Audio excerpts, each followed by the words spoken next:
Often we get asked about is investment management a tough job? And I don't think it's that tough. I don't think you need to be a genius. I don't think you need to go to university for 4 or 5 years to become a good fund manager. I think with a bit of work and study, you can do 3-4 months, you can work out a few rules, and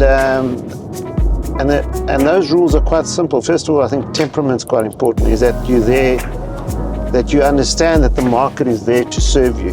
In other words, you don't have to buy. The market will make you a price every day for an investment, and you can decide to sell or buy.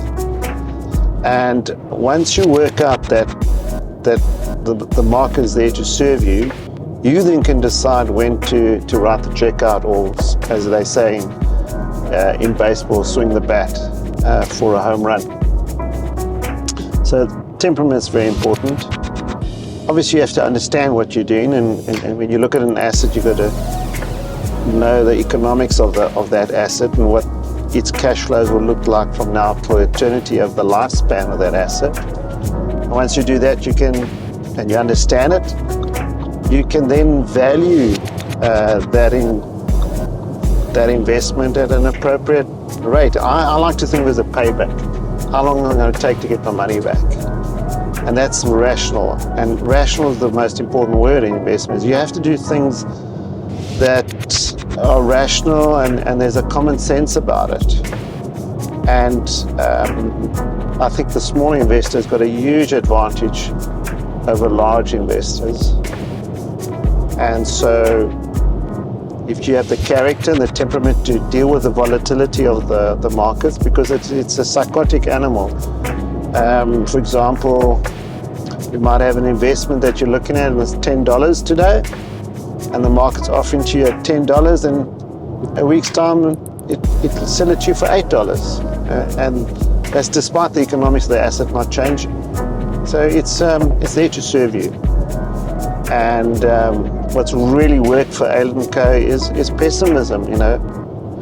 Pessimism is, as I've always said, is on the side of the buyer, and in very pessimistic times, the market offers these wonderful assets at ridiculous prices. We saw that in 2008 and certainly in COVID.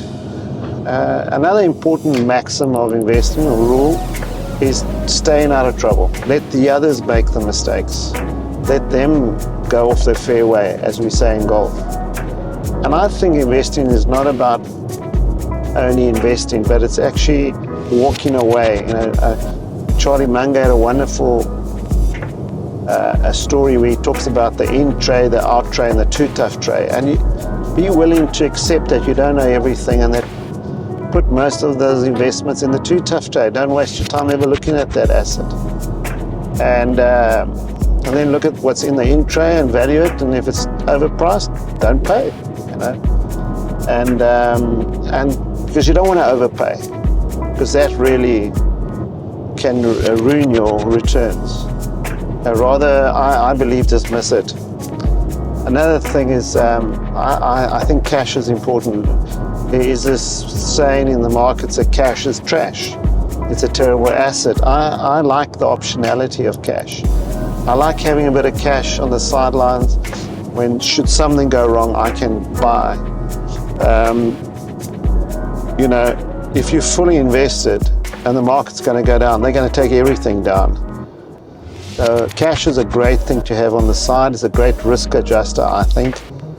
It's obviously not a great asset class, but it does give you that optionality, which in itself is worth something. And I mean, we've seen it so many times. Aylett Co has done well for 2 reasons. It's made very few mistakes, very few. It's just quite unusual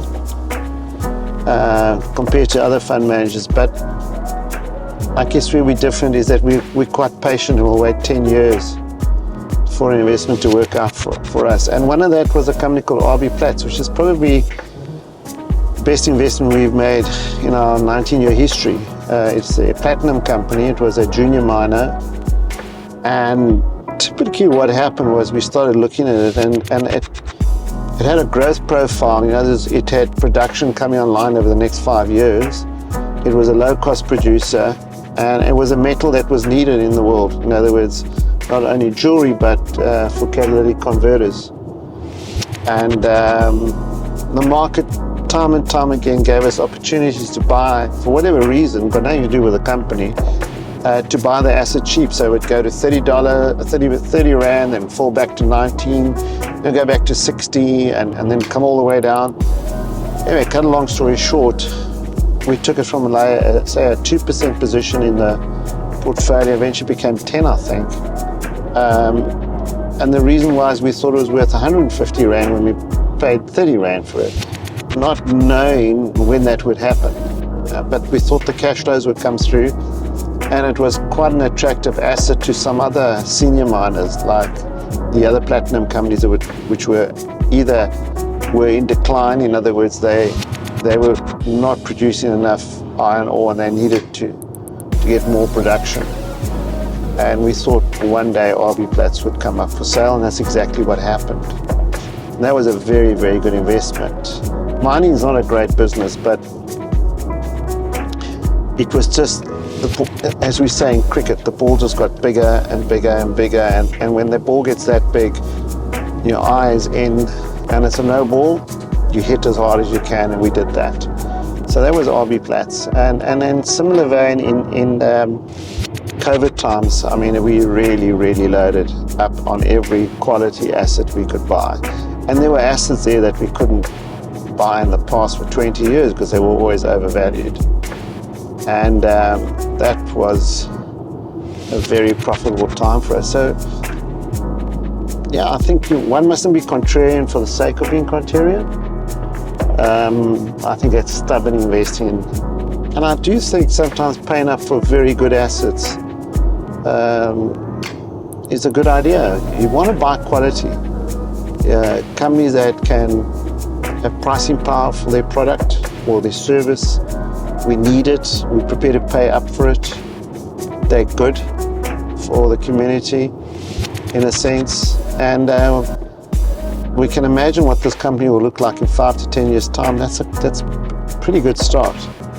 And it's not easy to find those companies. And things do change in this world of ours, where technology comes in and substitutes and changes. And consumers change. Investing is about always thinking about the unknown. And so my advice is to anyone who wants to be successful, besides what I've just said, I think you have to read. You have to read a lot. Or put your feet up on the desk and just read. I always say Aylett Co's best work has been done when our analysts are their feet on the desk and looking at the mountain, thinking about what they're doing. And then banging the table when they see something that just doesn't make sense. And investment, you're right in investments because the facts are on your side, not what you feel or hope. And I think that's quite important.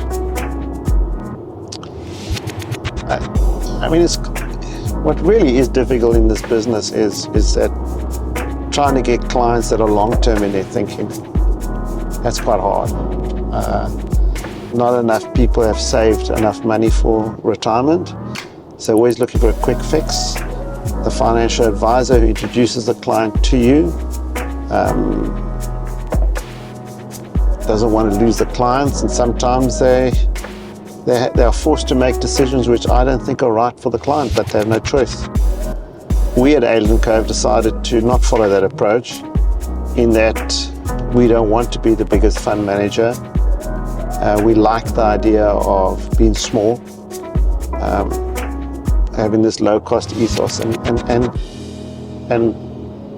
investing for the long term, and in rewarding our staff and colleagues for long-term performance, not for short-term performance. And that then hopefully creates loyalty. You attract quality staff and quality clients. It's that simple. And then if you can have a lot of fun doing this, then you really got nirvana and investments.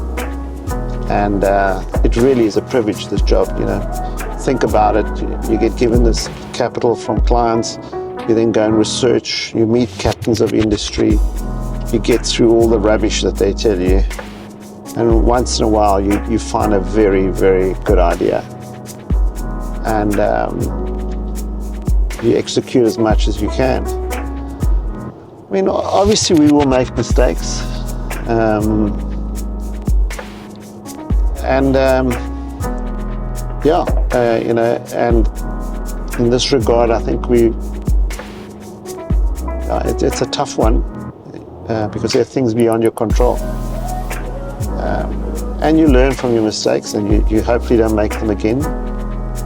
But we will make mistakes, but hopefully our mistakes are what I call errors of omission. In other words, we've just missed the opportunity. Then errors of commission, which is buying an asset, overpaying for it, and